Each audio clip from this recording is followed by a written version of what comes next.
আসসালামু আলাইকুম রহমতুল্লাহি বারাকাতু। সম্মানিত দিনী বইনগুলোরে কতটি প্রশ্ন আর উত্তর শেয়ার করবো ইনশাল্লাহ। কতবার এবং কখন নবী সাল্লাল্লাহু আলাইহি ইসলামের বক্ষ বিচ্ছিন্ন করা হয়? দুইবার। একবার শিশুকালে 4 বছর বয়সে এবং দ্বিতীয়বার মেরাজে যাওয়ার সময়। নবুয়তের পূর্বে নবী সাল্লাল্লাহু আলাইহি ইসলাম কীভাবে ইবাদত করতেন? ইব্রাহিম আলাইহিস সালামের দিন অনুসরণ করে ইবাদত করতেন। কোন পাহাড়ের গুহায় নবী সাল্লাল্লাহু আলাইহি ইসলাম দানমগ্ন থাকতেন? হেরা পাহাড়ের গুহায়। কত বছর বয়সে নবী সাল্লাল্লাহু আলাইহি সাল্লামের উপর ওহী নাজিল হয়? 40 বছর 6 মাস 12 দিন। কখন নবী সাল্লাল্লাহু আলাইহি ইসলামের উপর ওহী নাজিল হয়? 21 রমাজানের রাতে সোমবার 1 আগস্ট 610 খ্রিস্টাব্দে।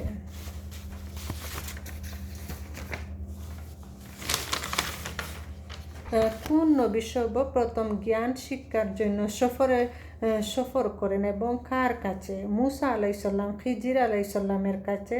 সূরা কাহাফ 60 আর 82 নম্বর আয়াতে। কোন নবী নিজ শত্রুর বাড়িতে লালিত পালিত হন? মুসা আলাইহিস সালাম। মুসা আলাইহিস সালাম কোন কাফের বাসীর নিকট ইসলামের দাওয়াত নিয়ে প্রেরণ করা হয়েছিল? ফেরাউনের। মুসা আলাইহিস সালামের লাঠি দ্বারা পাথরে আঘাত করলে কতটি ঝর্ণা নিগত হতো? 12টি। কোন নবী আল্লাহকে দেখতে চেয়েছিলেন? মুসা আলাইহিস সালাম। ফেরাউন তার দলবদ্ধ নিয়ে কোন সময় মুসা আলাইহিস সালামের সাথীদের দাওয়া করে সূর্য ওঠার সময়? সূরা শুআরা 60 নং আয়াতে।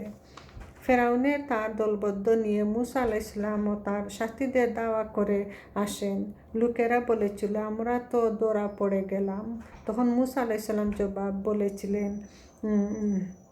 তিনি বলেছিলেন, কখনো নয়, নিশ্চয়ই আল্লাহ পালনকর্তা আমাদের সাথে আছেন। সূরা শুআরার 62 নং আয়াতে। নবুয়ত লাভের পর নবীজি কিভাবে ইসলামের দাওয়াত দেন? গোপনে। সাহাবীদের সাথে গোপনে কোথায় মিলিত হতেন? আরাকাম বিন আবুল আর কামের গৃহে। গোপন দাওয়াত সময়কালে কত বছর ছিল? 3 বছর। মক্কা বিজয়ের মক্কি জীবনের দাওয়াতি কাজ কয়টি পর্যায়ে বিভক্ত ছিল? প্রত্যেক পর্যায়ের সময়কাল কত ছিল? 3টি পর্যায়ে। গোপন দাওয়াত প্রথমে 3 বছর। মক্কাবাসীদের মাঝে প্রকাশ্য দাওয়াত নবুয়াতের 4র্থ বছর থেকে 10ম বছর পর্যন্ত। মক্কার বাইরে দাওয়াত নবুয়াতের 10ম বছর থেকে শেষ সময় থেকে হিজরতের পূর্ব পর্যন্ত। সর্বপ্রথম কারা ইসলাম গ্রহণ করেন? নবীজির মধ্যে খাদিজা রাদিয়াল্লাহু আনহু, পুরুষদের মধ্যে আবু বকর রাদিয়াল্লাহু আনহু, বালকদের মধ্যে আলী রাদিয়াল্লাহু আনহু, কৃতদাসদের মধ্যে যায়েদ বিন হারেসা রাদিয়াল্লাহু আনহু। কাফের হওয়া সত্ত্বেও দাওয়াতি কাজ কে নবীজিকে সহযোগিতা করেছিলেন? চাচা আবু তালেব। সর্বপ্রথম মুসলমানগণ কোথায় হিজরত করেন এবং কখন? নবুয়তের 5ম বর্ষে সর্বপ্রথম মুসলমানগণ হাবশায়, বর্তমানে আফ্রিকার ইথিওপিয়া নামক হিজরত করেন।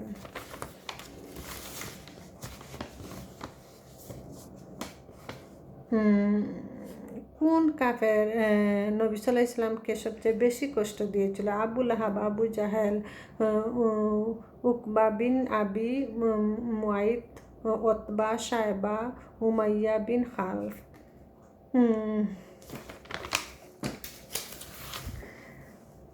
বিতর নামাজের দোয়া কুনুত পাঠ করা কি মুস্তাহাব?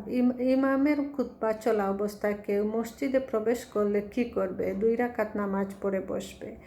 ইমামের খুতবা চলার পরস্পর কথা বলার হুকুম কি? যারা কথা বলবে তার জুম্মার সওয়াব থেকে বঞ্চিত হবে। বিশেষভাবে সপ্তাহের কোন দিন নবী সাল্লাল্লাহু আলাইহি ইসলামের প্রতি বেশি বেশি দুরূদ পাঠ করা মুস্তাহাব? শুক্রবারে। সপ্তাহের শ্রেষ্ঠ দিন কোনটি? শুক্রবার। 5টি বিষয় একজন মুসলমানের পক্ষ থেকে আরেকজনের উপর ওয়াজিব। বিষয়গুলো কি কি? সালামের জবাব দেওয়া, হাঁচির জবাব দেওয়া, দাওয়াত গ্রহণ করা, অসুস্থের সুস্থতা, জানাজায় উপস্থিত হওয়া। কোন নামাজ কিরাত বড় একটি পাহাড় পরিমাণ সওয়াব পাওয়া যায়? জানাজার নামাজ। কত হিজরিতে জাকাত ফরজ হয়? দ্বিতীয় হিজরিতে। জাকাত ইসলামের কয় নম্বর স্তম্ভ? তৃতীয় স্তম্ভ। কোন ধরনের পশুতে জাকাত দিতে হয় যা বছরের অধিকাংশ সময় মাঠে চরে খায়? হজ কত প্রকার ও কি? হজ 3 প্রকার: তামাত্তু, কিরান ও ইফরাদ। জাকাতের হকদার কারা? ফকির, মিসকিন, যাতায়াতকারী, কর্মচারী। ইসলামের প্রতি বিধর্মীকে আকৃষ্ট করা, দাসমুক্ত, ঋণগ্রস্ত, আল্লাহর পথে বিপদগ্রস্ত, মুসাফির। কোন অবস্থায় দান করা উত্তম? সুস্থ অবস্থায় দান করা উত্তম। বছরের কোন মাসে দান করলে বেশি সওয়াব পাওয়া যায়? রমজান মাসে। কোন ধরনের দানের দ্বিগুণ সওয়াব পাওয়া যায়? নিকট আত্মীয় গরিবকে দান করলে।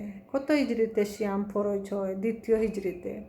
সিয়াম ফরজ হওয়ার কথা কোরআনের কোন সূরায় কত নং আয়াতে উল্লেখ হয়েছে? সূরা বাকারার 183 নং আয়াতে। সিয়াম ইসলামের কত নম্বর স্তম্ভ? চতুর্থ। কোন আমলের বিনিময়ে মানুষকে রায়্যান নামক দরজা দিয়ে জান্নাতে প্রবেশ করানো হবে? সিয়াম। রোজাদারকে একটি বিশেষ দরজা দিয়ে জান্নাতে প্রবেশ করানো হবে। দরজাটির নাম কি? রায়্যান। জাযাকুমুল্লাহ খায়রান।